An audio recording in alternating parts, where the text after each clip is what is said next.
إياك نعبد وإياك نستعين اهدنا الصراط المستقيم صراط الذين أنعمت عليهم غير المغضوب عليهم ولا الضالين آمين. قال المؤلف رحمه الله تعالى ونفعنا بعلومه بالدارين آمين. Yang ke-10 baca dia Al-Mutakabbir.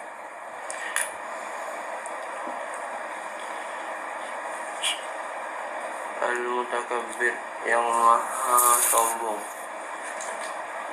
maha raja yang agung. Allah Ta'ala berfirman, Huwallahu alladhi la ilaha illa huwal malikul qudusus salamul mu'minul muhaiminul azizul jabbarul mutakabbir. Dialah Allah yang tiada ilah yang berhak diibadahi dengan benar selain dia, Raja yang maha suci, yang maha sejahtera, yang mengurniakan keamanan, yang maha memelihara, yang maha perkasa, yang maha kuasa, yang memiliki segala keagungan. Dalam satu riwayat dengan sanad yang sahih dari Umar radhiyallahu anhu daripada Nabi sallallahu alaihi wasallam dari Rabbul Izzah subhanallah wa ta'ala, beliau bersabda, Allah subhanahu wa ta'ala berfirman, Anal jabbaru Anal jabbar Ana jabbaru Ana jabbaru Anal jabbar Anal jabbaru, anal mutakabbiru, anal maliku, anal muta'alli, yumajidu nafsah. Akulah Rabb yang maha berkuasa dan maha sempurna. Akulah sang Raja yang maha tinggi. Dia Allah Subhanahu wa ta'ala memuji dirinya. Alhamdulillah. Jadi pada pagi ini alhamdulillah kita dah sampai kepada nama Allah Subhanahu wa taala yang ke-10 dalam susunan nama-nama Allah taala yang Allah taala perkenalkan di dalam Al-Quran, khususnya dalam ayat surah Al-Hash ayat 23 dah. Jadi kita ulang review kita review 10 tu.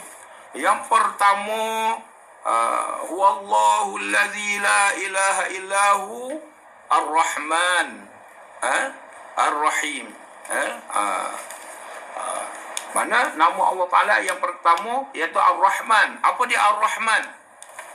Ar-Rahman iaitu kasih sayang Allah Ta'ala secara umum. Yang maha pengasih dan maha pemurah secara umum. Itu kita kena ingat. Kita kena ada gambaran secara tema, secara khusus bagi setiap nama tadi. Kita ingat tema dia. Tema Ar-Rahman ini, gambaran yang kita gambarkan Allah Ta'ala itu yang diajar pada kita iaitu kasih sayang secara umum. Sepakat para ulama mengatakan bahawa Ar-Rahman ini kasih sayang Allah Ta'ala secara umum pada semua makhluk. Tak kira makhluk itu di alam mana, asalkan dia makhluk Allah Ta'ala, cipta Allah Ta'ala, zat yang mengasihi, kasih sayang secara umum pada makhluk dia. Ar-Rahim yang kedua, boleh buat catatan review ni supaya gambaran kita tu ada dalam pemikiran kita. Sebab apabila kita belajar, kita kena faham dan menggambarkan dalam bentuk yang keseluruhan. Jadi apabila kita belajar 10 nama Allah Ta'ala ni secara gambaran secara keseluruhan, nama-nama tu punya tema yang masing-masing. Kalau disebut Ar-Rahman, tema dia kasih sayang Allah secara keseluruhan. Yang kedua, Ar-Rahim, tema dia kasih sayang khusus untuk orang beriman. Masya Allah. Ni. Di antara makhluk yang banyak-banyak tu, manusia yang istimewa. Di antara manusia tu, ada orang istimewa, iaitu orang-orang yang beriman. Jadi kasih sayang Ar-Rahim ini khusus orang beriman. Jadi kita syukurlah kerana di kalangan makhluk yang banyak tercipta Allah Ta'ala buat ni, yang tidak terhingganya, ya, kita manusia dijadikan, kemudian kita dijadikan manusia yang beriman dengan Rasul dan mengajar tentang apa yang Allah Ta'ala nak sampaikan kepada kita. Kita beriman. Amana rasul bima unzila ilaihi min rabbi wal mu'minun kullun amana billah, hingga akhir ayat. Jadi ayat yang kita buat wirid tu sebenarnya ayat tu khusus untuk orang beriman. Jadi orang beriman dapat rahim, ar-rahim. Jadi ar-rahim ni kita kena faham tema dia, iaitu tema kasih sayang secara khusus kepada orang beriman di dunia dan akhirat. Baik, yang ketiga, Al-Malik. Gambaran kita tema Al-Malik ni iaitu raja penguasa alam semesta, iaitu penguasa sekalian makhluk, penguasa yang mutlak, yang mana dialah yang mengatur segala-gala perjalanan kerajaan. Sebuah kerajaan yang kompleks, yang sangat hebat, yang rumit. Cara nak menterbit Allah Ta'ala menguasai, dan menguasai makhluk itu Al-Malik. Ya tak? Al-Malik. Al-Malikul Qudus. Al-Malik ini itu raja penguasa alam semesta secara mutlak. Secara mutlak. Mana segala-galanya di dalam penguasaan dia. Cara penguasaan dia. Jadi kita fahamlah mana tidak ada sebesar zarah pun terkeluar daripada penguasaan dia. Jadi kerajaan, boleh sebut kerajaan, dia ada undang-undang peraturan yang dia atur dah. Ya tak? Jadi dipanggil sunnatullah. Ada hukum-hukum sunnah Allah, hukum-hukum syarak untuk atas manusia. Itu kerajaan. Kemudian Al-Malik ini kerajaan. Kemudian Allah Ta'ala gambarkan Al-Qudus. Al-Qudus tema dia, Allah Ta'ala memperkenalkan zatnya sendiri itu. Oleh kerana alam yang dibuat ni dengan kekurangan. Alam Allah Ta'ala cipta dalam keadaan kekurangan. Maka Allah Ta'ala memperkenalkan zatnya Al-Qudus. Allah Ta'ala penguasa sekalian alam. Jadi alam tu kekurangan. Allah Maha suci dia daripada kekurangan. Tu. Sebab tu apabila kita mengenal Allah Ta'ala Al-Malik, dia ialah zat yang menguasai sekalian alam. Kita ni alam, manusia pun alam, dan alam semesta ni pun alam. Jadi Allah Ta'ala menguasai alam ni. Jadi Allah Ta'ala mengenalkan dirinya yang menguasai alam tu, dia Maha suci daripada kekurangan. Dirinya itu tidak ada kekurangan. Maha suci daripada sifat-sifat kekurangan. Zatnya itu tidak kekurangan. Maha suci daripada kekurangan. Maha bersih daripada kekurangan. Dia panggil Al-Qudus. Al-Qudus ni suci. Suci sesuci-sucinya, tidak ada gambaran satu titik kekotoran. Tak ada.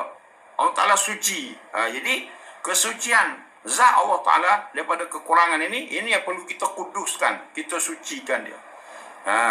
Kita sucikan Allah Ta'ala dengan daripada sifat kekurangan. Jadi apabila kita sucikan daripada sifat kekurangan, sudah tentu kita isbah yang sebaliknya, iaitu sifat kesempurnaan. Di sini ada nyatanya kamalat, kesempurnaan Allah Ta'ala. Inilah kemuncak daripada kita mengenal Allah Ta'ala, iaitu apabila kita mengenal Allah Ta'ala, dia suci daripada segala sifat kekurangan, dan dia mempunyai sifat kesempurnaan yang tidak terhingga pada dia. Yang tidak boleh bayangkan kesempurnaan dia tu. Baik, kemudian yang kelima, setelah dia mau mengenalkan dirinya, zatnya yang suci daripada kekurangan, As-Salam. Allah Ta'ala mengenalkan dirinya, zatnya As-Salam. As-Salam ni tema apa? Tema dia, zat Allah Ta'ala yang suci tadi, dia tidak boleh selamat dia daripada dikatakan dia tu kurang. Itu beza. Al-Qudus dan As-Salam ni beza. As-Salam ini Allah Ta'ala menyatakan dia zat yang selamat.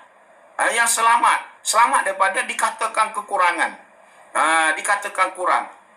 Zatnya Maha suci daripada kekurangan, dan dia tidak akan ditomoh oleh orang mengatakan dia kurang. Tidak akan berlaku. Apabila manusia memikirkan, mencari kekurangan ciptaan Allah Ta'ala, tidak ada. Sebab itu dalam surah Al-Mulk, Tabarakalladzi biyadihil mulk wa huwa ala kulli syai'in qadir alladzi khalaqal mauta wal hayata liyabluwakum ayyukum ahsanu amala alladzi khalaqa sab'a samawatin tibaqa ma tara fi khalqir rahmani min tafawut farji'il basara hal tara min futur thumma rji'il basara karratain yanqalib ilaikal basaru khasi'an wa huwa hasir. Mana Allah Ta'ala, kalau kita kaji nak cari kekurangan, tidak ada. Dan tidak, kerana dia zat dia yang selamat. As-Salam, selamat daripada dikatakan kekurangan. Sebab tu apabila orang mengenal Allah Ta'ala, dia akan tidak terfikir dia untuk mengatakan Allah Ta'ala ada kekurangan dalam zatnya, sifatnya dan afalnya. Cuba fikir, apabila kita fikir tentang cari kekurangan tidak jumpa, sehingga Allah Ta'ala beritahu, fikir lagi, warji'il basar, mana fikir, berkali-kali fikirlah berkali-kali, cari kekurangan, sehingga tidak jumpa. Warji'il basar karratain yang qalib ilaika, maka kembalilah pandangan kita bahawa kita lemah, lesu dalam memikir nak mencari kekurangan Allah Subhanahu Taala. Tidak ada kekurangan. Dah orang kata Allah Taala tu zalim apa semua tu, itu sebenarnya dia tidak fikir secara yang benar. Secara yang benar. Dia fikir secara yang tidak benar. Sebab tu Allah Taala menghantar rasul mengajar cara berfikir. Akal kita ni boleh dua cara berfikir. Satu berfikir cara benar, satu berfikir cara salah. Jadi orang-orang yang sesat kerana dia berfikir secara yang salah. Dia tidak ikut kaedah yang sebenar berfikir. Kalau orang berfikir secara sebenar, dia akan tak nampak kekurangan pada Allah Subhanahu Taala. Tak? Sebab tu Allah Taala beri kemampuan manusia berfikir. Tetapi kena ingat, fikiran ni boleh jadi salah, dia boleh jadi benar. Tetapi hak masalahnya, benar satu saja. Al-haqqu min rabbik. Kebenaran daripada Allah saja. Tapi yang tidak benar ni banyak, berpecah-pecah. Sebab tu Nabi kata umatku akan berpecah pada 73 puak. Satu puak saja yang duduk atas kebenaran, 72 lagi dalam pemikiran yang salah. Itu kita berarti. Mana kita kena berhati-hati dalam berfikir. Kenalah cari jalan berfikir secara benar, baru kita jumpa kebenaran. Jadi Allah SWT ni zat yang selamat daripada kekurangan, dikatakan kurang. Dan dia ialah Maha memberi keselamatan. Jadi assalam juga dengan tema, kalau kait dengan makhluk dia, iaitu dia memberi keselamatan. Zat yang memberi keselamatan. Kalau kita kata selamat, sudah tentu kita ni daripada apa yang kita tidak suka lah, selamat.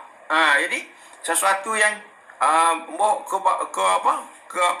perkara yang tidak baik bagi kita, kita rasa selamat. Jadi siapa yang boleh menyelamatkan kita? Allah. Karena Allah tu namanya As-Salam. Masya Allah. Jadi inilah kesan orang yang beriman dengan nama Allah As-Salam ni, dia akan rasa selamat. Sebab tu orang-orang Islam, kalau dia benar-benar orang Islam, dia tidak. Sebab tu kata, jadi kena beringat takut ancaman akidah. Berasa terancam kau. Kita orang Islam, patut kalau kita benar-benar akidah kuat, tak rasa terancam pun. Terancam ni orang tidak kuat, tidak duduk atas benar. Terancamlah dia. Jadi ancaman akidah, ancaman apa, bagi orang Islam, dia tidak terancam. Kerana dia duduk atas kebenaran. Sebab tu kita, bila kita dah duduk atas kebenaran, kita tidak rasa ancaman apa-apa. Selamat kita. Kita terancam tu sebab kita tidak duduk benar-benar atas kebenaran. Bila kita duduk atas kebenaran, marilah betul macam mana pun kita terima seadanya. Kerana tidak beri ancaman pada kita. Kerana Allah lebih lagi daripada apa yang berlaku. Allahu Akbar. Allah Maha Besar. Yang lain itu lebu semua. Baik, itu As-Salam. Kemudian Allah Ta'ala setelah dia memperkenalkan As-Salam, kemudian dia memperkenalkan dirinya Al-Mu'min. Tu. Ini ada kaitan As-Salam tadi. Apabila kita meyakini Allah Ta'ala yang Maha memberi keselamatan, maka timbullah Al-Mu'min, iaitu keamanan. Apabila selamat, jadi aman lah. Orang yang ada tempat yang selamat, kedudukan yang selamat, aman lah dia. Zon selesa, katakan. Zon selesa, aman. Jadi orang yang duduk dalam agama yang sebenar, dengan akidah yang sebenar, aman dia. Aman dia. Aman dia. Dia nampak semuanya perkara mungkin. Boleh jadi Allah Ta'ala boleh buat, dia kuasa mutlak. Jadi aman. Jadi aman. Jadi Al-Mu'min ini yang memberi keamanan. Jadi orang yang mukmin, orang yang aman sebenarnya. Dia dirinya aman dan dia berada dalam makhluk, bersama makhluk adalah kena aman. Iaitu dia tidak membawa bahaya kepada orang di sekitar dia. Orang mukmin bawa keamanan pada orang lain. Jadi ini payah ni lah. Sebab kita tidak benar-benar mukmin seperti para sahabat. Para sahabat dia pergi mana pun dia akan bawa keamanan. Dan orang akan patuh ikut dia nak. Seperti sahabat pergi buka Mesir. Mesir itu tak ramai pergi. Pergi tu orang tahu orang Islam ni aman. Jadi semua nak duduk bawah pemerintahan Islam. Inilah susah gambaran di zaman akhir ni. Ada Islamofobia ni lah. Islamofobia ni setengah daripada serangan orang-orang kafir untuk menghalang manusia suka kepada Islam. Kapi harbi lah. Kapi harbi orang munafik, musuh-musuh Islam ni tali baru kepada syaitan dan iblis. Memang dia berusaha untuk manusia menjauhi agama yang sebenar. Jadi al-mu'min ni dia berarti as-salam. Kalau orang Islam dia akan naik darjah kepada mukmin. Tetapi orang mukmin ini tidak akan dicapai kalau dia tidak Islam. Dia tidak bukan orang Islam. Nak mukmin macam mana tidak Islam? Dia kena Islam dulu. Duduk Islam dulu baru jadi mukmin. Baik. Kemudian apabila kita Islam dan Assalamualaikum al-mu'min, Allah Ta'ala menerangkan tema yang seterusnya, yang ketujuh, al-muhaimin. Al-muhaimin yang memelihara secara terperinci, halu-halu keperluan segala makhluk dia tu, yang memelihara. Allah Ta'ala memelihara, mengurusi makhluknya. Dia mengurus makhluknya ni terperinci. Terperinci.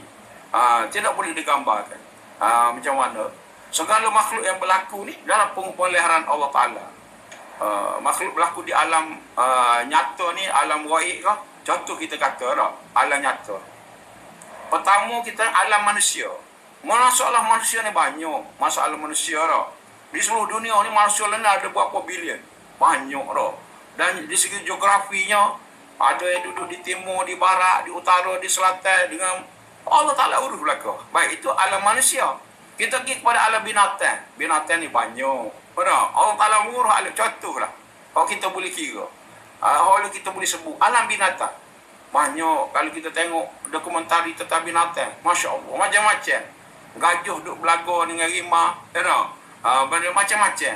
Benar? Macam-macam. Itu semua dalam pengurusan Allah SWT. Alat lain, alat tumbuhan. Dah tumbuh banyak lagi. Semua itu al-muhaimin.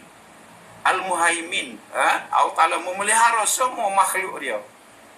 Banyaklah makhluk di alam galian.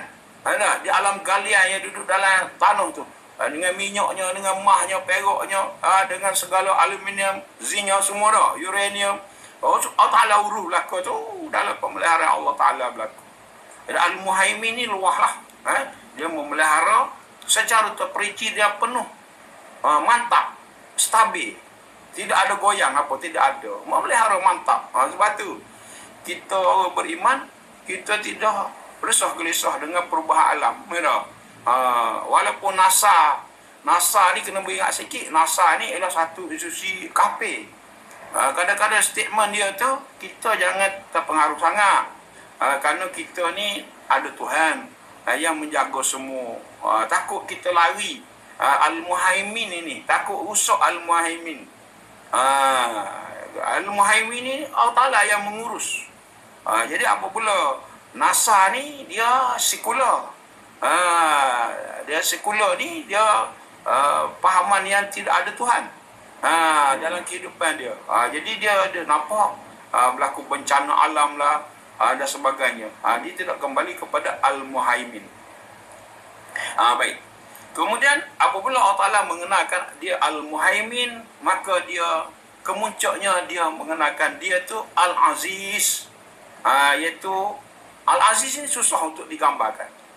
Susah kerana dia banyak sangat sifat-sifat terkumpul dalam al-aziz ni. Al-aziz ni, kalau kita kata al-aziz ni yang maha mulia, yang maha mulia secara umumnya, yang maha mulia al-aziz, yang maha mulia, dan mulia dia tu dalam keadaan keperkasaan, mulia yang penuh perkasa. Bukannya mulia tu tidak ada perkasa. Kalau sebut perkasa ni, gagah perkasa. Dari segi kehebatan dia, penguasaan dia, zahir dan batin. Dia menguasai awal akhir, zahir dan batin. Perkasa, Al-Aziz, luas. Itulah gambaran zat Allah SWT, Al-Aziz. Jadi, apabila kita diperkenalkan Al-Aziz, tinggi lagi dibawa pada kita Al-Jabbar. Masya Allah. Dah lah dia gagah perkasa mulia dia. Kemudian dia menyatakan dia tu yang maha berkuasa secara memaksa. Jadi itu nampak ganah lagi. Nampak dia jalan lagi dah. Lebih jalan lagi. Lebih jalan. Iaitu memaksa. Kalau arwah Tuan Guru ni Abdul Aziz rahimahullah dia kata something. Dia something. Allah Ta'ala Al-Jabbar ni dia terjemah dengan bahasa lorak Kelantan something. Something demo. Gedebe demo. Gedebe tu Al-Jabbar. Mana dia memaksa. Dia boleh kalau orang yang gedebe, dia pergi gedebe lagi lebih pada orang gedebe. Moho memaksa. Orang gedebe hebat mana apa? Tuhan lebih gedebe lagi. Lebih samsing lagi. Jadi orang samsing ni mana dia tak ikut orang. Dia ikut orang dia kan. Samsing. Samsing demo ni. Jadi Allah Ta'ala ada tu. Al-Jabbar. Dia memaksa. Memaksa. Jadi Al-Jabbar. Jadi dia boleh mengubah keadaan yang di luar. Kita pernah menghadiri satu musyawarah dah. Musyawarah ni besar lah. Musyawarah kaki tangan hok besar-besar. Musyawarah. Orang gabah hok besar tu tak ada. Comel musyawarah buat keputusan gini. Tapi dia tidak Al-Jabbar. Bukan besar. Musyawarah hebat habis-habis dah. 4 jam musyawarah contoh. Buat putusan gini-gini, tiba-tiba akhirnya mari bos besar. Dia mari lewat sikit sebab dia ada urusan lah. Dia masuk jabat tu. Mana? Sudah dah musyawarah. Gabra keputusan. Gini. Tidak boleh gini ni. Tidak boleh. Kena buat gini. Mudah bagi dia. Mungkin dia Al-Jabbar. Ada sip. Mana? Dia ubah gitu. Jadi orang pun ikut. Jadi orang ikut tu terpaksa ikut. Walaupun Pak Jai dah bicara, terpaksa ikut. Kerana dia ada Al-Jabbar. Gitu bandingnya. Ni waktu tak ada arah nak royak, buat banding yang lebih kuat. Tuhan lebih lagi. Jadi orang debel, orang hebat, orang zolim setahu mana, Tuhan lebih lagi. Dia boleh paksa orang tu. Berakhir ni kan, mati ke?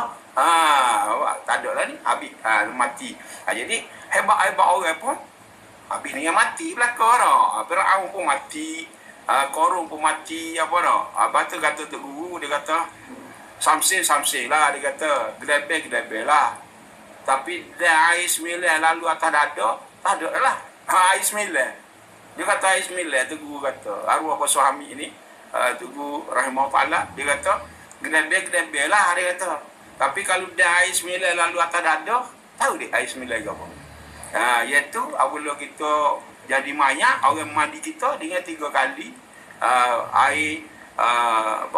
air kapur, 3 kali air mawar, 3 air biasa dah. Jadi 3 kali basuh. Jadi air 9 dia panggil. Tu air 9. Jadi kita bakar mati ni, mana tidak Allah Ta'ala dia boleh memaksa akhirnya dengan mati. Baik. Itulah Al-Jabbar. Kemudian apabila Allah Ta'ala menerangkan dia Al-Jabbar, kemudian dia bawa kita nak bicara pada pagi ni dah lah dia boleh memaksa. Jadi kita kena faham Allah Ta'ala ni dia boleh paksa. Kita nak gini dia boleh tidak ikut kita. Dia boleh paksa kita. Kita kena ikut. Suka ke tak suka kena ikut. Kerana Allah Ta'ala Al-Jabbar. Jadi kemudian yang terakhir pada hari ini iaitu Al-Mutakabbir. Masya Allah. Khani ni ulama memang menyatakan bahawa sangat luas. Sifat Al-Mutakabbir sangat luas. Perkara yang nak dinyatakan Allah Ta'ala sangat hebat dan inilah kemuncak kepada ketuhanan. Al-Mutakabbir. Sebab tu kita bila nak semayang kita sebut apa? Allahu Akbar. Allahu Akbar itu mari daripada Al-Mutakabbir lah. Kata dasar yang sama iaitu kabaro. Jadi al-mutakabbir ni ialah berkaitan dengan moho sombong. Moho sombong. Moho sombong. Jadi kita hari ni kita nak memahami al-mutakabbir. Tema dia iaitu yang moho sombong, iaitu moho raja yang agung, dengan kesombongan dia. Jadi sombong macam mana Allah SWT ni? Sombong yang macam mana? Itu kita nak faham makna dia. Baca dik makna dia, insya-Allah. Makna al-mutakabbir, memiliki kesombongan. Maksudnya dialah sang raja yang agung, yang maha berkuasa terhadap hamba-hamba yang melampaui batas. Jika mereka menentang Allah yang maha agung, maka dia akan menimpakan bencana terhadap mereka. Selain pengertian di atas, Allah al-mutakabbir juga mengandung pengertian bahawa Allah bersikap sombong terhadap setiap keburukannya dan sombong terhadap kezaliman hamba-Nya. Allah Subhanahu Wa Taala bersikap sombong dengan tidak menerima peribadatan kepadanya yang disertakan dengan kesyirikan. Sebab Allah Subhanahu Wa Taala tidak akan menerima amal peribadatan kecuali disertai keikhlasan kepadanya. Ya. Itu ialah dari segi makna yang dihurai oleh Syekh Dr. Mahmud Syekh Mahmud Abdul Razik Ar-Ridwani Hafizahullah Ta'ala. Dia menerangkan bahawa al-mutakabbir ini, Allah al-mutakabbir memiliki kesombongan. Jadi kalau kita sebut sombong ni,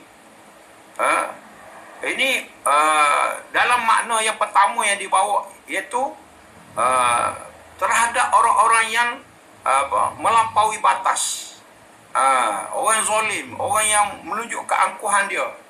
Allah akan menunjuk al-mutakabbir dia jadi kepada orang tersebut. Jadi orang tu jadi tidak sebenarnya tidak dalam keadaan yang sebenar.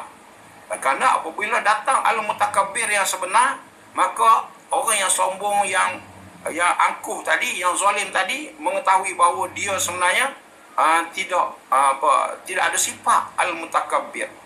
Ya tak? Jadi itulah makna yang pertama dan sombong yang mudah kita faham, iaitu al-mutakabbir ini terhadap hamba-hamba yang melampaui batas, yang zalim, yang kufur semua, yang angkuh, sombong tu, Allah Ta'ala al-mutakabbir. Jadi apabila al-mutakabbir seorang saja, Allah satu saja, iaitu Allah. Yang lain makhluknya tidak ada ciri atau sifat al-mutakabbir. Tapi apabila ada juga manusia yang sombong, angkuh, zalim, sadis, kejam, biasa orang sombong ni dia kejam. Apabila ada orang macam tu, melampaui batas macam tu, maka Allah Ta'ala menunjuk al-mutakabbir dia, maka orang tu boleh mengenal bahawa dia tidak lemahlah dia berdepan dengan al-mutakabbir. Sebab tu kita hamba-hamba Allah yang sebenar, dia melawan akan sifat al-mutakabbir tadi, iaitu dengan tawadhu', rendah diri, hina diri. Itu sebenarnya sifat makhluk.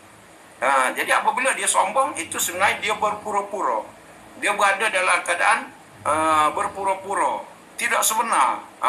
Dia tidak sebenar, tapi oleh kerana dia tertipu, maka dia berasa dia hebat dan dia sombong. Apabila Allah Ta'ala tunjuk al-mutakabbir, maka dia hancur kesombongan dia, seperti Fir'aun. Ya tak?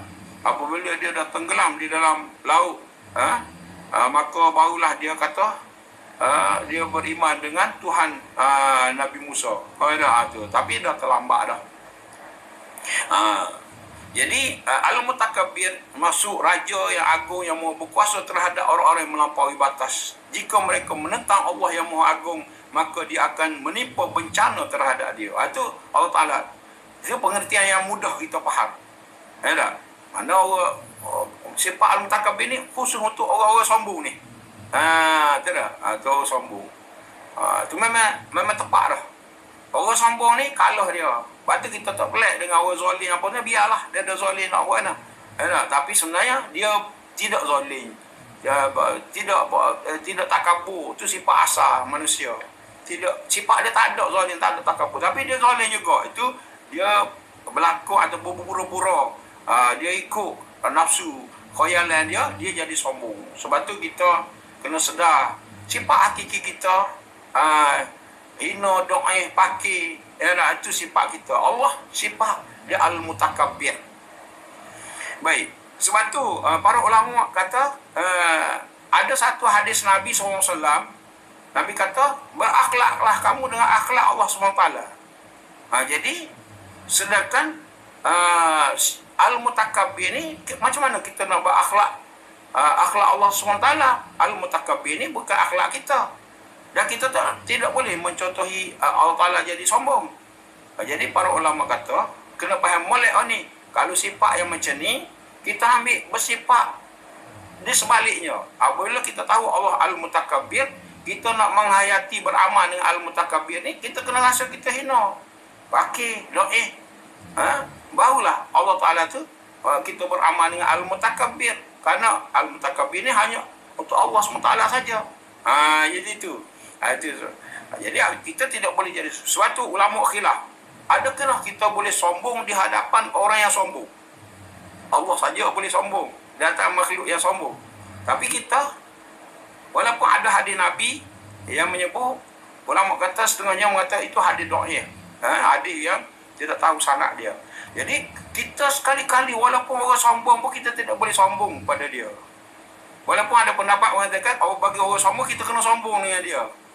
Supaya jatuh dia. Jadi tidak. Sebenarnya kita walaupun orang sombong, kita tak boleh sombong dengan dia. Kerana dia sombong tu dia pura-pura saja. Dia tidak tahu bahawa dia tidak boleh bersikap sombong.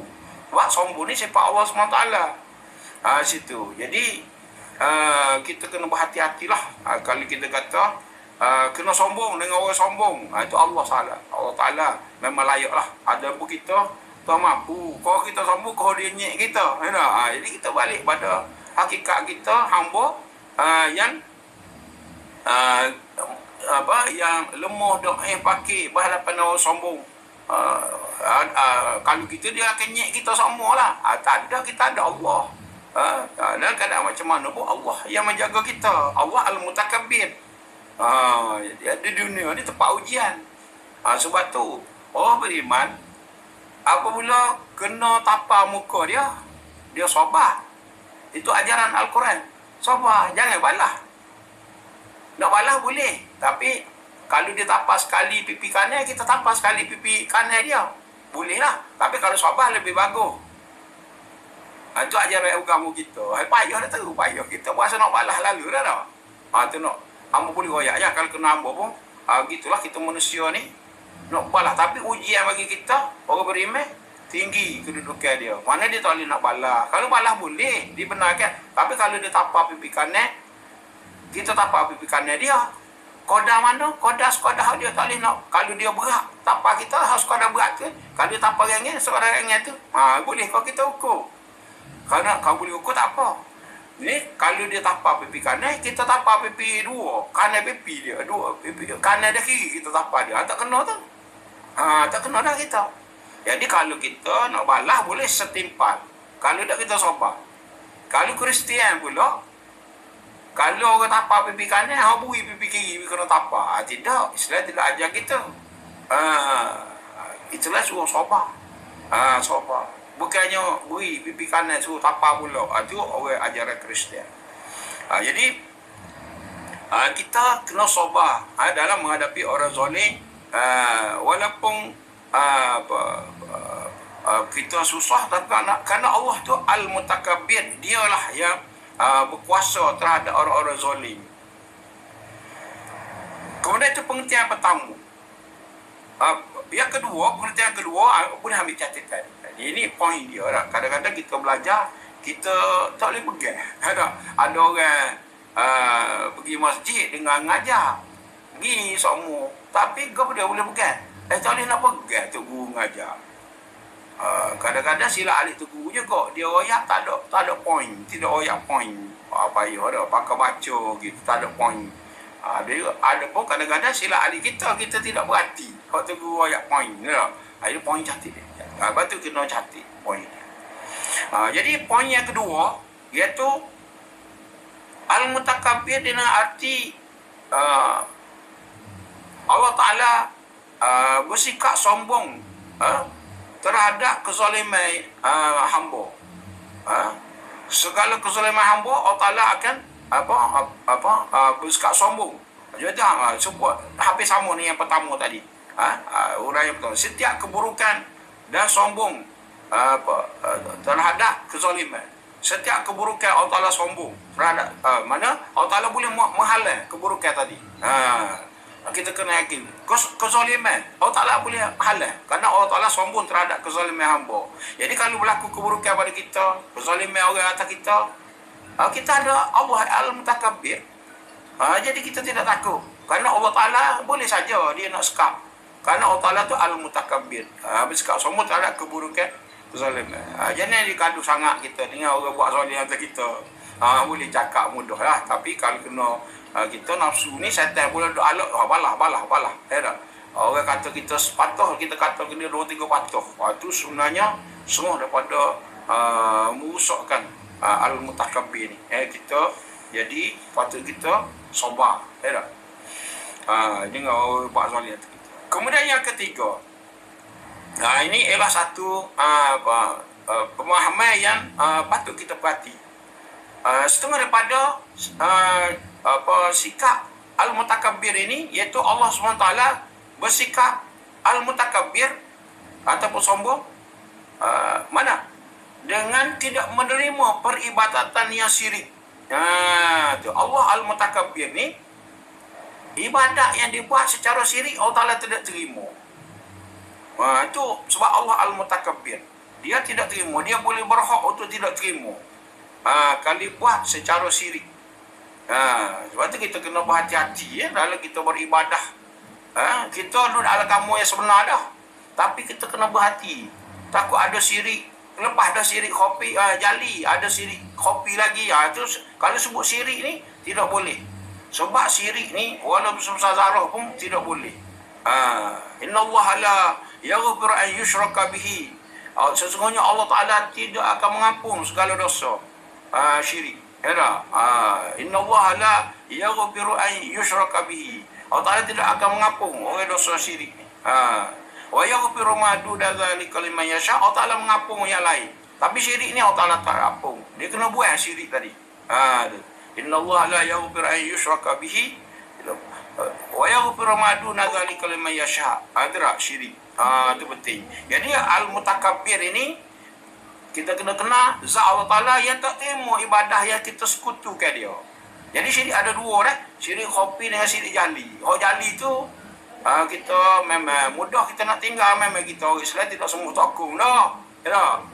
Tidak semua pusu dah. Tidak. Syirik mana kita menyekutukan dia dalam peribadatan. Baik, kita ada royak dah sebelum ni. Ibadat dalam tarikh Islam iaitu taat dan cinta. Kalau kita ada taat dan cinta, ibadah dah kita. Kalau kita taat dan cinta selain pada Allah Ta'ala, maka kita dah ibadah pada selain pada Allah Ta'ala nanti. Tak kira apa. Pusu ke, patung ke, takung ke, orang ke, atau benda ke, diri kita sendiri ke, kita taat dan cinta. Jangan taat dan cinta ni kena pada Allah SWT semata. Kalau kita taat saja pada Allah Ta'ala, kita tidak cinta, itu tidak dipanggil ibadah lagi. Masya Allah. Jadi kalau kita sekutu ke Allah Ta'ala, syiriklah kita, ibadah kita tidak diterima. Ni dibicara secara halus dalam usuluddin, bab syirik jali. Dan secara halus lagi syirik kopi dalam bab ilmu tasawuf. Syirik kopi. Lepas tu kena belajar ilmu usuluddin, fiqh, tasawuf. Kena belajar tiga-tiga tu. Belajar tiga-tiga. Baik. Itu yang ketiga. Dan yang keempat, macam ni. Yang keempat. Mana Allah Ta'ala tidak akan menerima peribadatan tadi Dah tak terima dengan syirik, Allah Ta'ala terima apa pula ikhlas. Itu al-mutakabbir ni dia menerima ibadah yang ikhlas. Yang ikhlas. Bapa? Betul. Kalau orang ikhlas, dia balik pada hakikat dia. Hakikat kita hamba Allah tadi hina pakai doa. You know? Itu. Mana kita ni apa?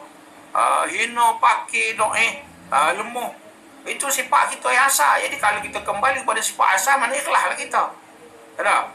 Jadi apabila kita ikhlas, maka nyatalah Allah al-mutakabbir. Dia menerima amal kita. Barulah. Sebab tu Islam ni mengajar kita kembali kepada fitrah. Balik pada asal kejadian kita. Sebab tu kita kena kenal diri kita. Orang yang mengenal diri, dia akan jadi hamba Allah yang sebenar. Baik. Itulah beberapa makna yang diterangkan oleh Syekh dalam kitabnya. Ada 4 makna yang utama. Sebab tu apabila kita masuk dalam sembahyanglah kemuncak ubudiah kita. Kita bermula dengan apa? Allahu Akbar. Sebab nyata al-mutakabbir di situ. Allah Ta'ala al-mutakabbir. Kita dalam keadaan kehinaan, pakai doa hina, yang lemah, ada. Maka kita sembahyang, ada. Rukuk, sujud. Kemudian kita berakhir dengan salam. Salam tu kita keluar. Dalam sembahyang tu kita baca Fatihah. Fatihah itulah terhimpunnya segala-gala ubudiah kita. Fatihah dah. Kemudian kita beri salam, maka kita kembali kepada assalam tadi, sejahtera daripada kekurangan. Jadi apabila di luar sembahyang kita sejahtera daripada kekurangan, keaiban. Jadi jangan duduk dalam keadaan keaiban, kekurangan. Kena berusaha mujahadah supaya kita dalam Islam. Ada. Wallahu a'lam. Baik. Kemudian kita pergi kepada doa yang sesuai dengan makna al-mutakabbir. Baca ni. Doa yang sesuai dengan makna nama ini. Di antara doa maksud yang mengandung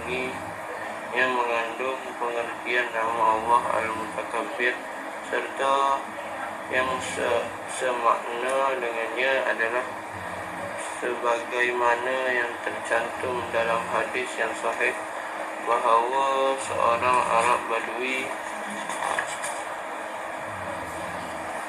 datang kepada Nabi SAW seraya berkata, ajarkanlah kepadaku satu bacaan zikir untuk selalu aku baca. Nabi SAW bersabda, bacalah la ilaha illallah wahdahu la syarika lah, Allahu akbar kabira, alhamdulillahi katsira, subhanallahi rabbil alamin, la hawla wa la quwwata illa billahil aliyyil hakim. Allah yang tidak ada ilah yang berhak diibadahi dengan benar kecuali Dia, tidak ada sekutu baginya, Allah Maha Besar. Segala puji bagi Allah dengan pujian yang banyak. Maha suci Allah, Rabb sekalian alam. Tiada daya dan kekuatan kecuali dengan pertolongan Allah yang Maha Mulia dan Maha Bijaksana. Orang Badui tidak berkata, Orang Badui tadi berkata, bacaan itu adalah sanjung untuk Rabbku. Mana bacaan untukku? Rasulullah SAW bersabda, katakanlah, Allahumma ghfirli warhamni wahdini warzuqni. Ya Allah, ampunilah aku, rahmatilah, belas kasihanilah aku, berilah aku petunjuk dan berilah rezeki kepadaku. Dan doa Nabi Musa alaihissalam yang menggunakan lafaz yang sama dengan nama Allah ini, iaitu inni uztu bi rabbi wa rabbikum min kulli mutakabbirin la yu'minu bi yaumil hisab. Sesungguhnya aku berlindung kepada Rabbku dan Rabbmu dari setiap orang yang menyombongkan diri yang tidak beriman kepada hari berhisab. Contoh doa lain yang menggunakan nama Allah ini adalah seperti seseorang berdoa, Allahumma inni as'aluka ya Allah, Ya Aziz, Ya Jabbar, Ya Mutakabbir, La syarika laka, as'aluka biha as'aluka bihadhil asma' an tusalliya ala Muhammadin abdika wa rasulika wa ala ali Muhammad. Alhamdulillah. Jadi itu adalah beberapa doa yang ada makna al-mutakabbir, iaitu makna yang maha sombong dan maha raja yang agung. Doa yang pertama tu doa yang Rasulullah SAW ajar kepada seorang badui, seorang Arab badui yang Islam. Dia datang pada Rasulullah, dia minta Rasulullah ajar kepada dia satu bacaan zikir lah, yang boleh dia baca semua. Rasulullah, orang badui ni orang Arab pure lah, orang Arab pure yang dia sangat memahami bahasa Arab. Jadi apabila Rasulullah dia minta macam tu, Rasulullah ajar pada dia, iaitu la ilaha illallah wahdah la syarikalah. Bab ketuhanan Rasulullah ajar pada dia. Mana tiada Tuhan, tiada ilah, tidak ada ilah, iaitu yang Tuhan yang berhak diibadahi kecuali dia, yakni Allah. Ada la ilaha illallah, tiada Tuhan melainkan Allah. La syarikalah, tiada sekutu baginya. Tu. Jadi orang Arab dia faham lah. Tu. Ni cerita tentang Allah, dia kata. Allahu akbar kabira. Allah Maha besar. Yang kabira, yang Maha besar. Allahu akbar kabira. Lepas tu walhamdulillahi katsira. Segala puji bagi Allah dengan pujian yang banyak. Kemudian subhanallah rabbil alamin, maha suci Allah Rabb, yakni penjaga sekalian alam, pencipta dan penjaga sekalian alam. La haula wala quwwata illa billahil azizil hakim. Tiada daya dan kekuatan kecuali dengan pertolongan Allah yang al-aziz dan al-hakim. Nabi ajar kepada orang badui tadi. Jadi orang badui kata, bacaan ni bacaan menyanjung Tuhanku. Tuhanku Allah. Ini bacaan ni menyanjung Tuhanku. Memang aku tahu Tuhanku Allah. Ini pada orang Islam. Jadi mana bacaan untuk aku ya? Dia badui. Untuk aku ni mana? Tadi untuk Tuhan, untuk sanjung Tuhanku. Jadi untuk aku ni. Jadi Allah faham lah. Dia nak tu mana kepulan hidup dia. Jadi Rasulullah beri doa, Allahumma ghfirli, katakanlah Allahumma ghfirli, ya Allah ampunilah aku. Rasulullah ajar tu. Kemudian warhamni, rahmati, kasihanlah pada aku. Wahdini, berilah petunjuk pada aku. Dan warzuqni, berilah rezeki kepadaku. Ini ialah bentuk doa yang Rasulullah beri. Orang Arab ni faham kalau doa ni memohon daripada yang rendah pada yang tinggi. Orang Arab dia faham kalau sebut doa kepada Tuhan ni memohon daripada yang rendah pada yang tinggi. Jadi kalau sebut Allahumma ghfirli warhamni ni yang penuh 100% dia hina, dia pakai doa.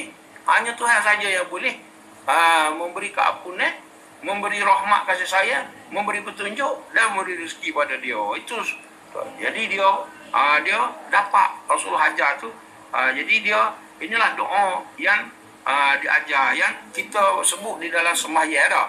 Kita sebut Rabbi ufili warhamni wajburni warzuqni wahdini wa'afini wa'afu anni. Jadi doa ni dia dimasukkan dalam sembahyang. Para ulama ambil doa ni baca dalam sembahyang.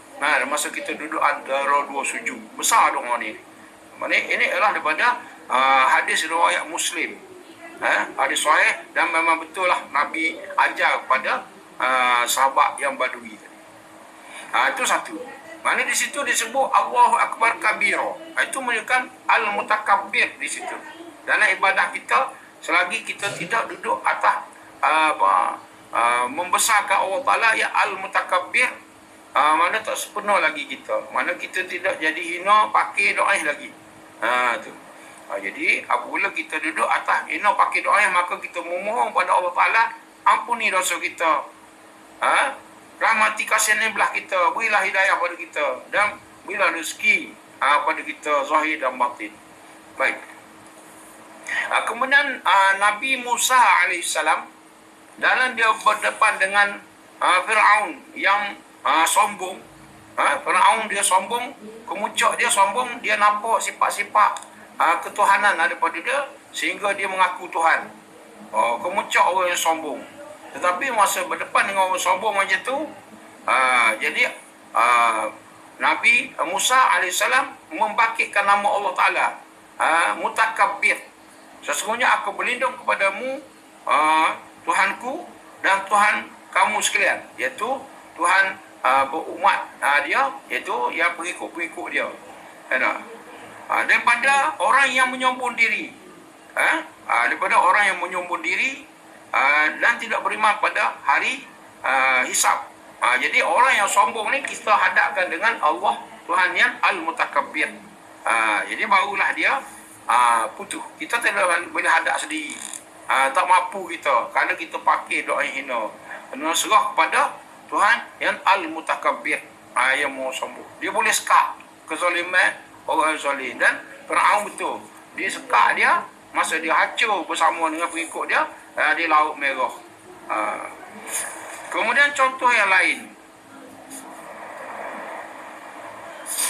sebab tu di antara doa yang digunakan oleh para ulama apabila berdepan dengan orang zalim, Ya Jabbar, Ya Qahar, Ya Muntaqim, Ya Mutakabbir, dia sebut nama-nama Allah Ta'ala yang bentuk macam tu sebenarnya untuk menyekat kezaliman tadi.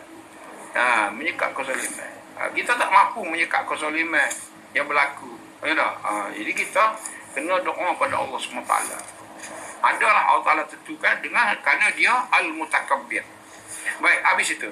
Dan doa yang terakhir ni, contoh doa yang terakhir dia ajar ini bagus kalau kita boleh amal ni. Ini doa ni dalam bentuk kita berselawat kepada Nabi. Selawat pada Nabi ni macam-macam sirah ataupun cara bacaan tadi. Tak ada masalah.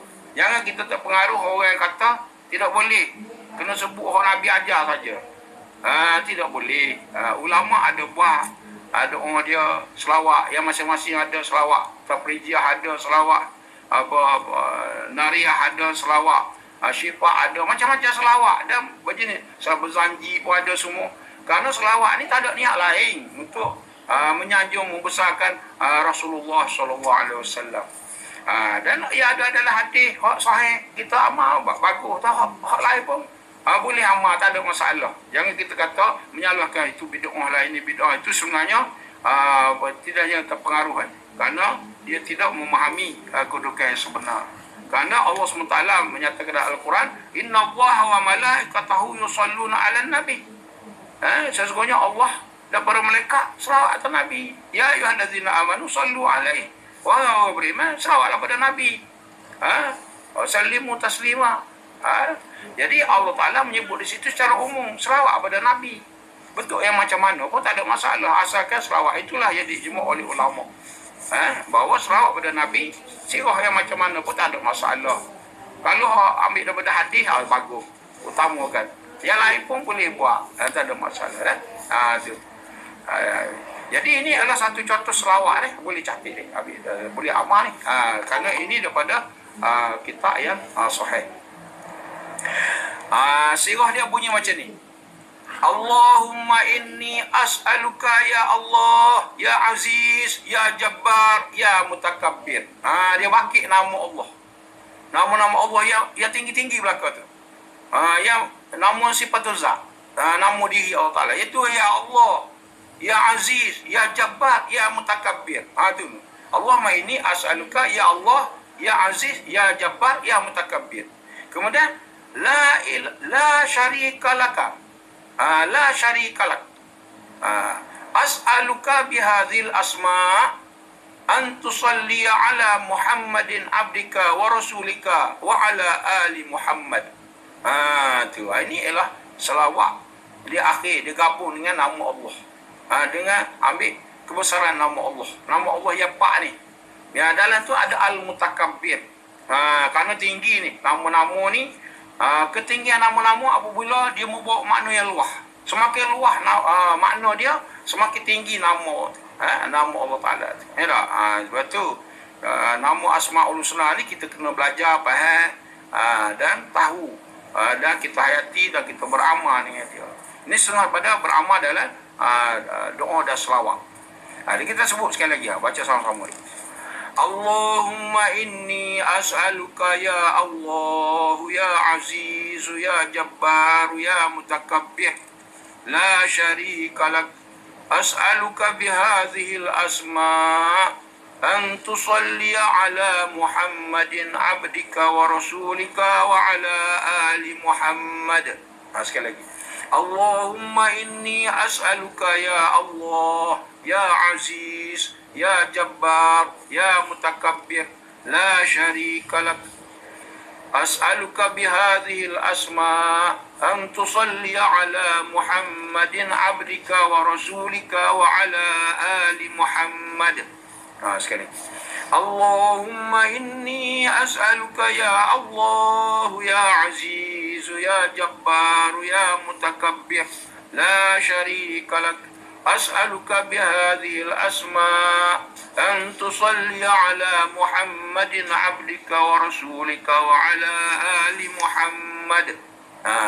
Arti dia, ya Allah, aku memohon padamu ya Allah, wahai Zat yang Maha Mulia, yang Maha Berkuasa, yang Maha Sombong, tidak ada sekutu bagimu. Aku memohon kepadamu dengan perantaraan nama-namamu, untuk engkau berikan selawat kepada Nabi Muhammad SAW, hamba dan Rasulmu, dan kepada keluarganya.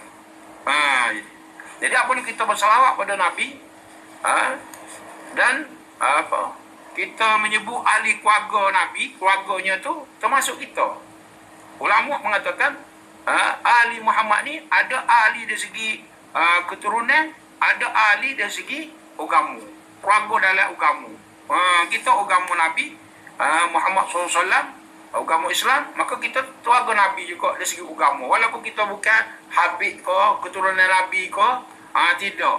Kita termasuk keluarga Nabi dari segi agama, dan keluarga Nabi ada juga dari segi keturunan Nabi. Jadi itu keluarga belakang. Jadi apabila kita selawat, jangan terhenti sebutlah wa ala ali Muhammad, maka sapalah kepada ahli keluarga Nabi. Jadi inilah satu selawat yang baguslah, kerana dia dengan menyebut kebesaran nama-nama Allah SWT tadi. Jadi ini selawat yang macam ni, menyebut selawat yang agung, keagungan nama-nama Allah Ta'ala. Ya Allah, Ya Aziz, Ya Jabbar, Ya Mutakabbir. Itu nama Allah yang agung, yang kita boleh kita sebut dia, keagungan itu akan terasa, dan apabila kita berselawat, selawat itu akan jadi hebat kepada Nabi dan kepada kita ahli keluarga Nabi SAW. Semoga kita akan dihimpunkan bersama Nabi kita Muhammad SAW dalam syurga ada akhirat nanti. Baik, kan kita lebih kepada faedah ataupun manfaat.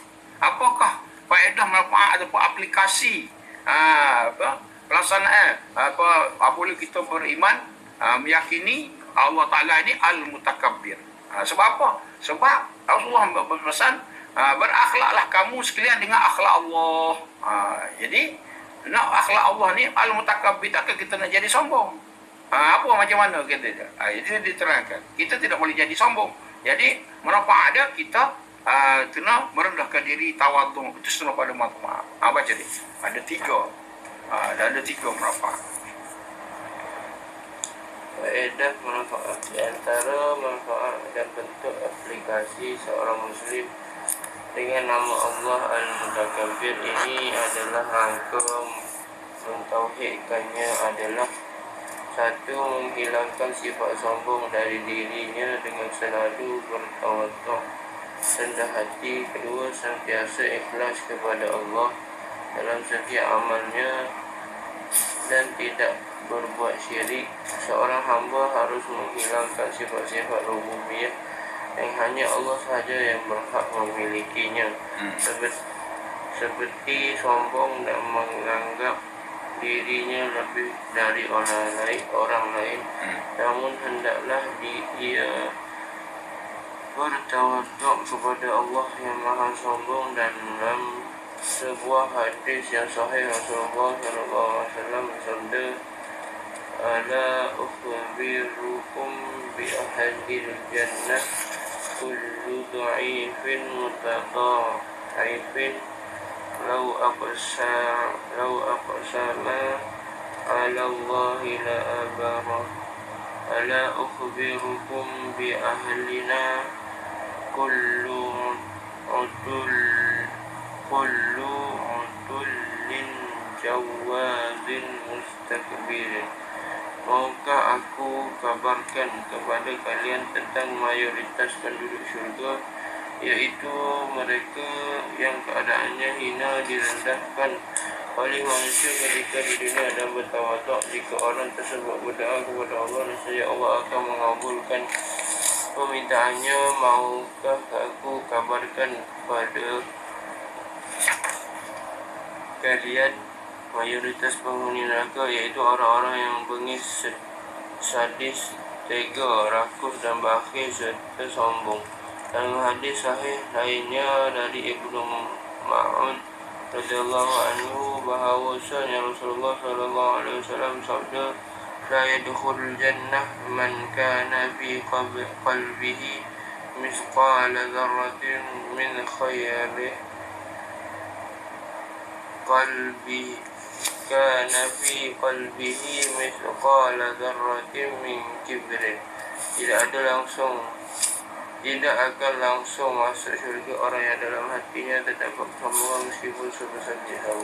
Alhamdulillah. Jadi di sini Syekh Mahmud Hafizullah Ta'ala dia menerangkan ada 3 sekurang-kurang. Ada 3 bentuk aplikasi ataupun akhlak yang kita patut nyatakan dalam kehidupan kita. Pertama, apabila kita meyakini Allah Ta'ala itu Al-Mutakabbir, maka kita kena berusaha menghilangkan sifat sombong dari diri kita, dan sentiasa tawaduk.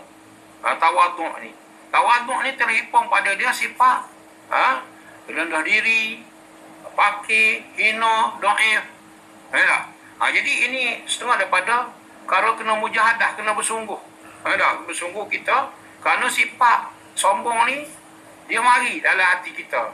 Kerana dalam hati kita ni nak rendah hati tu payah. Kalau hati kita ada sifat mazmumah, dia panggil sifat mazmumah yang diterang dalam ilmu tasawuf oleh Imam Ghazali ada 10 kan. Ada 10. Salah satu dari 10 tu ujuk, riak, takabur. Ada 3 sifat tu. Kau tu payah tu. Catat dia. Ada 3. Ujuk, riak, takabur. Tu 3 serangkai tu. Ujuk, riak, takabur ni memang kita kena mujahadah. Kita kena ada proses nak supaya dia hilang. Ujuk, riak, takabur payah nak hilang tu.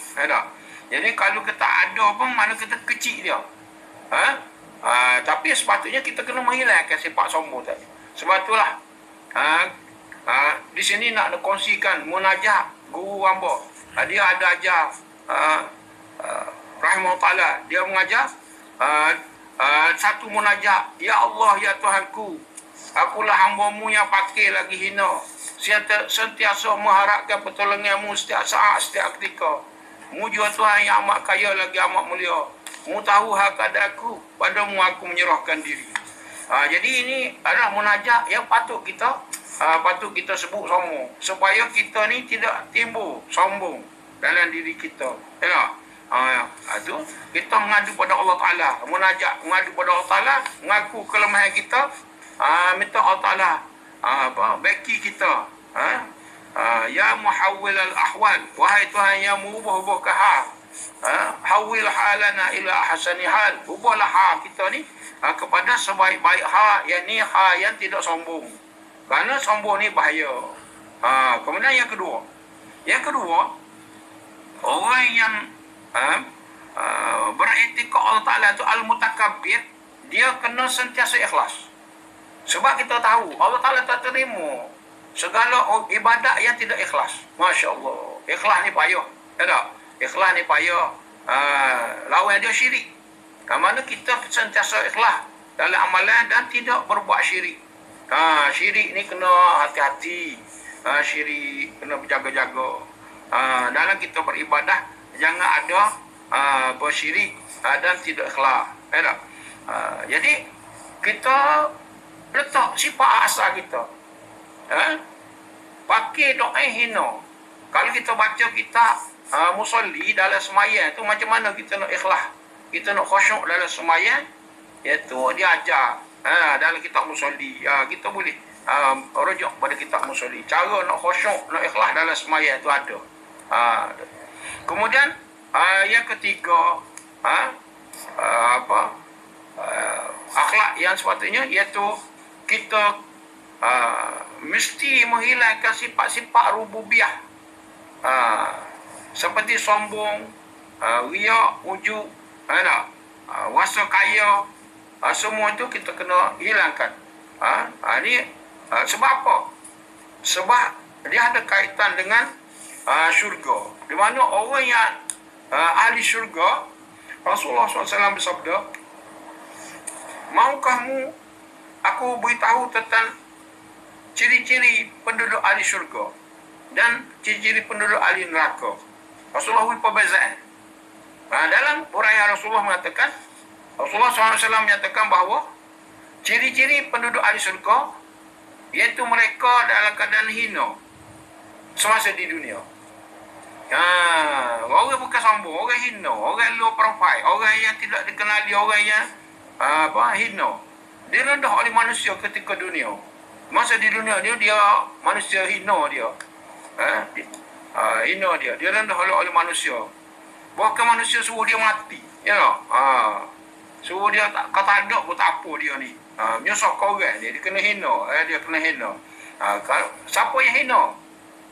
Manusia yang kafir, yang munafik. Ya tak? Iblis, syaitan, dia hina. Menghina orang-orang beriman. Orang-orang dia jadi hina, dia hina pada mata manusia di dunia. Hina dia. Dan yang dia tu bertawaduk, bukan saja dia hina, dia tawaduk, dia rendah diri. Dia tidak ada kemukaan, tidak ada kesombongan. Itulah calon ahli syurga. Kita dah ingat calon ahli syurga ni orang kaya, orang pakat besar, tinggi. Itu boleh tentu lagi tu. Boleh tentu. Tapi kalau orang hina, orang beriman, dia tidak sombong, hina diri dia, dan bertawaduk dia, itu kena beringat sikit. Kerana ahli syurga ni, ahli syurga ni, kadang-kadang kita tengok dia tu hina je.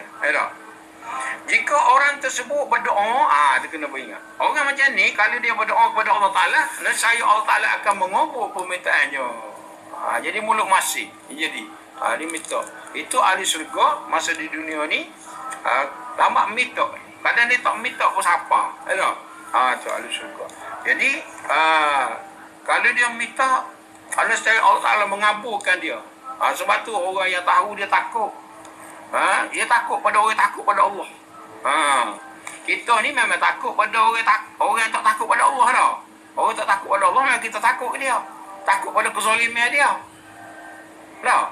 Kau tak takut? Takutnya mari ropok, mari atau umur kita nak sembelih kita kau. Takut kita. Minta perlindungan Allah Ta'ala daripada orang yang tak takut pada Allah. Orang yang tak takut pada Allah, dia zalim lah. Dia kok nak kacau kan. Tapi kita takut. Tapi kita kena lebih takut pada orang yang takut pada Allah. Sebab orang yang takut pada Allah ni, kalau dia minta pada Allah, memang mustajab doa dia. Itu kita takut. Tapi kita tak kenal orang. Kita tak kenal orang sampai ni tau. Orang takut pada Allah, kita buat main-main. Lepas tu kena bala tu. Kukah kena bala, kukah kena bala tau. Sebab Allah Ta'ala supaya kita sedar. Jadi suatu para ulama, orang-orang yang soleh, kita kena kenal. Beza dia dengan orang yang zalim. Jadi orang soleh ni jangan kita buat main-main. Sebab tu kita kena takut pada orang yang takut pada Allah, dan kita kena takut pada orang yang tidak takut pada Allah. Dua-dua kita takut. Takut.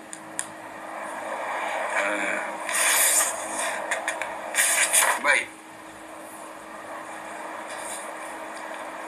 Maukah aku khabar pula orang penghuni neraka? Tadi penghuni syurga, iaitu dia tawaduk dan dia hina dia. Pada mata manusia dia hina atas dunia, tak apalah. Akhirat dia mulia. Kemudian maukah aku khabar pada kalian penduduk neraka, iaitu orang yang bengis. Yang bengis ni mana dia kejam, sadis, tega. Mana dia orang bengis ni orang kejam. Kita tengok dia tu kelebek apa semua.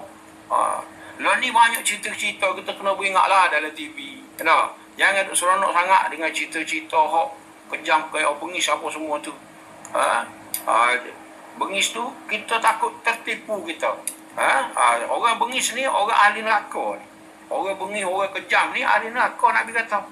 Jadi kalau cerita-cerita dalam TV tu, hok bengis-bengis tu, kena berhati-hati kita tengok dia. Kalau kita tengok kata ini ahli neraka ni, cara nak bunuh orang, nak tembak orang semua ni dah. Tu tidak boleh. Kerana itu ialah kebanyakan ahli neraka dia orang yang bengis, yang kejam. Macam orang dalam jara lah, dalam jara tu, orang ganas-ganas belakang tu. Kalau dia tak duduk dalam jara. Jadi orang yang bengis, kemudian orang yang rakus, pomok, duduk dalam neraka, dan orang yang bakhil serta sombong. Itulah majoriti ahli neraka. Na'udzubillah min zalik. Sebab itulah kalau kita nak mencari keselamatan di hari akhirat nanti, kenalah berakhlak dan akhlak, iaitu rendah diri, pakir, hina doa di dunia ni. Jadi orang beriman yang mulia di sisi Allah Ta'ala. Di dalam hadis sahih disebut daripada Ibnu Mas'ud radhiyallahu anhu, la yadkhulul jannah man kana fi qalbihi mithqala dzarratin min kibrin. Betul. Ini disebut oleh Rasulullah SAW dalam hadis riwayat Bukhari.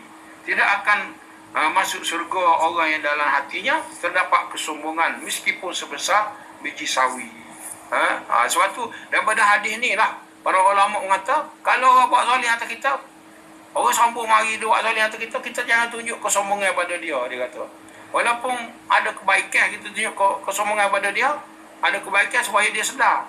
Tapi banyak keburukan. Sebab apabila kita mula timbul kesombongan dengan niat baik, tetapi sombong itu akan bawa kepada rusak hati kita. Jadi membawa kepada walaupun sebesar zarah ada dalam hati kita sombong, mana tidak akan masuk dalam syurga. Sebab tu Rasulullah SAW ketika dia dianiayai, dia sabar. Sehingga kemuncaknya ketika dia pergi ke Taif dan penduduk Taif tu menghalau dia, hina dia, terhina dia. Dia penuh hina.